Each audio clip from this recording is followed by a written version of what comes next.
आणि आता महत्त्वाच्या बातम्या आपण पाहूया। महाराष्ट्रामधील निवडणूक मतदान प्रक्रियेबाबत राहुल गांधींकडून पुन्हा संशय व्यक्त। निवडणूक प्रक्रियेमध्ये अजूनही कुठेतरी गडबड वाटते। बेळगावमधील काँग्रेस कार्यकारिणीच्या बैठकीत राहुल गांधींनी उपस्थित केले सवाल। बेळगावमध्ये आजपासून काँग्रेसची 2 दिवस नवसत्याग्रह बैठक। 1924 मध्ये महात्मा गांधीजींच्या उपस्थितीमध्ये झालेल्या अधिवेशनाच्या शतकपूर्तीच्या निमित्तानं बैठक। नवसत्याग्रह बैठकीसाठी मल्लिकार्जुन खरगे, राहुल गांधी उपस्थित। आजपासून ठाकरे गटाच्या बैठकांचं सत्र। 29 डिसेंबर पर्यंत ठाकरे गटाच्या विधानसभा निहाय बैठका। उद्धव ठाकरे मुंबईतील पदाधिकाऱ्यांच्या बैठका घेणार। मुंबईतील यशवंतराव चव्हाण सेंटरमध्ये शरद पवार गटाची 8 आणि 9 जानेवारीला राज्यव्यापी बैठक होणार। बैठकीला सर्व आमदार, खासदार, पदाधिकारी उपस्थित राहणार।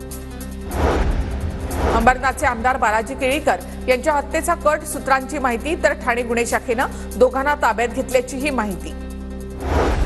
शरद पवार गटाची प्रदेश कार्यकारिणी बरखास्त करा। शरद पवार गटाचे प्रवक्ते विलास लवांडे यांची पवारांकडे मागणी।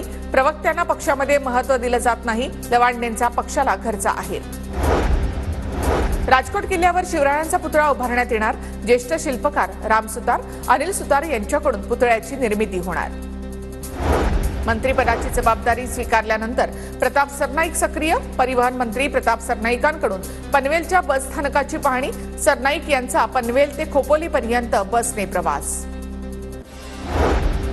मंत्री संजय शिरसाट यांच्याकडून बाळासाहेबांच्या स्मृतीस्थळाला अभिवादन। पदभार स्वीकारण्यापूर्वी शिरसाट बाळासाहेब ठाकरे यांच्या स्मृतीस्थळी।